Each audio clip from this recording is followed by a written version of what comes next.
It's My Blue Thoughts, guys. We're back. I actually don't even know what number episode this is. I think we're at 9, but it could be 10. It doesn't really matter because like 4 people fucking watch this anyway. Let's just talk about the state of the Dodgers now. A couple weeks ago, I kind of went on a rant because the Dodgers were playing like shit. They had lost 5 in a row.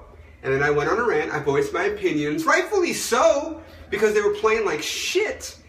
And since then, they're 11-2. That means they've won 11 games and only lost 2.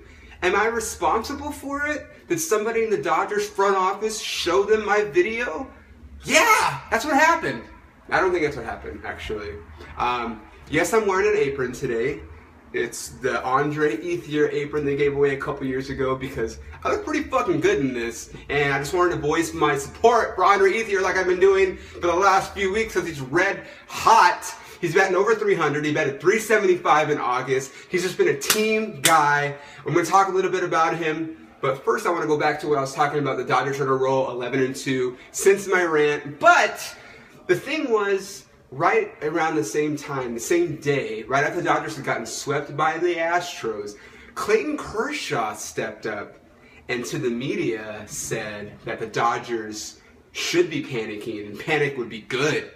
And that's one of the first times that Clayton has voiced something about what the team should do, probably since he's been with the Dodgers. He's always, Clayton Kershaw is the best guy in the world. He's always very humble, very just about the team, and not quick to criticize people. But when Clayton Kershaw, the best fucking pitcher on the planet, speaks up and says, hey guys, we need to get our shit together, you listen, because we know he leads on the field. This is one of the first times that he's led something off the field. And when other guys see, like, holy shit, the best pitcher on the planet, the guy who is carrying our team for the most part, Greinke too, says something, we need to get our shit together, guys. Let's start playing some team ball.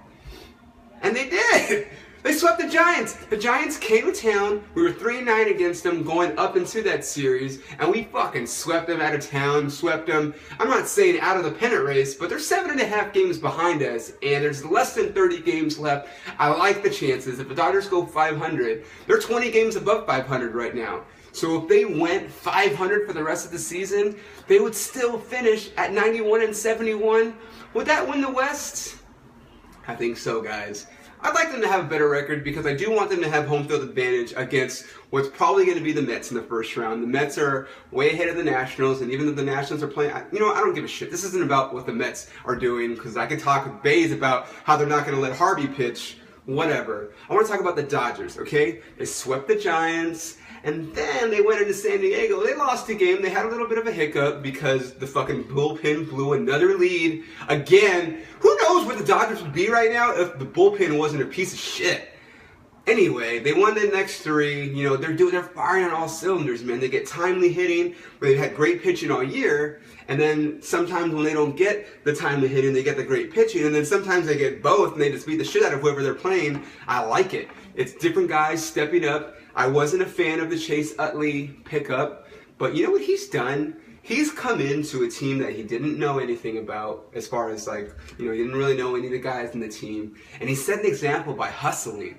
He runs hard to first base every single time, which Ethier does too. Ethier will roll over a ground ball, here's the second baseman, and fucking run his ass off to the first baseman. That's what we need. We need 25 guys, I talked about it, hustling all the time. That's what we need. We need guys to voice up and say, hey guys, let's step it up. Let's get our shit together. And that's what Ethier's doing. He's leading by example. Utley has come in, taking an extra base on a ground ball, that gets bobbled in the outfield. Are you shitting me? That's what I like to see. This dude's like in his 30s. He's not supposed to be doing that. That's some Puig or some Jock Peterson young stud stuff. This is for the veteran to be stepping up. The other guys are like, wow, this guy's playing the game the way it should be. And it's translated to a lot of other guys putting forth a little bit of a better effort, and that's all you need to do.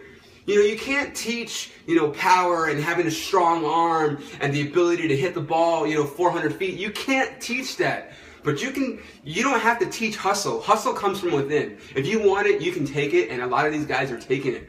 The Dodgers have stolen I don't know, like twice as many bases. They had 14 stolen bases all year up until June 1st. And since then, they've stolen about 33 or 34 bases. They're leading the National League now in stolen bases. They're applying pressure to defenses. They're doing little things. They're playing small ball. Remember that? Fucking small ball before. And they're still leading the league in home runs. So if you have a team that's leading the league in home runs, and now we're leading the league in stolen bases, you got it coming from all sides. And that's a great thing to have. I predicted, or I didn't predict, but I had been talking for a while about bringing up Corey Seager, our #1 prospect in the organization, and Mr. Friedman and Mr. Zaidi brought him up, and so far he's been playing pretty well for us. His bat is just so nice. He's got a nice short swing. He makes hard contact. He can play solid shortstop. He's made some good plays, but they put him at third too. He's going to be an asset for us down the stretch. He might be an asset for us in the postseason. The time is now. I knew it. I've been calling for it. Jimmy Rollins, thank you for holding it down. But Corey Seager is the future, and he might be the now. All these teams, you know, you got guys like Carlos Correa from Houston coming up and making an impact, and the dude in Minnesota, Buxton, coming up. Like, if you guys have these studs, bring them up, man. Let them help the team. We're trying to win a World Series. We're not trying to pat egos. Hey, Jimmy Rollins, we know you've been playing for 17 years, but we got this kid that's fucking way better than you. So no! We need to win a World Series. It's been 27 years, okay? 27 years since we won a World Series. If you got a 22-year-old kid that can hit the ball out of the fucking park and go to all field to play solid defense, bring him up! And they did. So I'm very excited about that. We got the Angels for 3 games, which, as a baseball fan, as a person from LA, the Los Angeles Angels of Anaheim, it's not Los Angeles, it's Orange County. We know, we get it. I would love to see a Freeway World Series at some point. Unfortunately, I don't think it's going to happen, but with Greinke and Kershaw going up against the Angels, 1-2, you got to think that's 2 wins. And the Angels, it can't be good for them to have to come the way they're playing and see them. It's just, I feel so bad because I have a lot of friends that are Angel fans, and I'm sorry, guys, but the Dodgers, I don't want to say they've figured it out, but it's looking like they figured it out, man. Alex Wood was dealing the other day against the Padres. He's a good pitcher, but that was his best outing as a Dodger. He went 7 innings, and that's what we need. We need to have our starters go distances where we don't have to rely so much on our really, really shitty bullpen. Chris Hatcher, you know, he's been doing pretty well bringing him in. He might be the new setup guy. I don't know. We know Jansen's a great closer, and once it gets to the 9th, it's probably going to be over, but we just need some security because when it comes to the playoffs, you know there's going to be matchups, and I would rather not have to rely on the bullpen when the playoffs start because we know it always comes down to the bullpen these days. But we're 11-2 our last 13 games.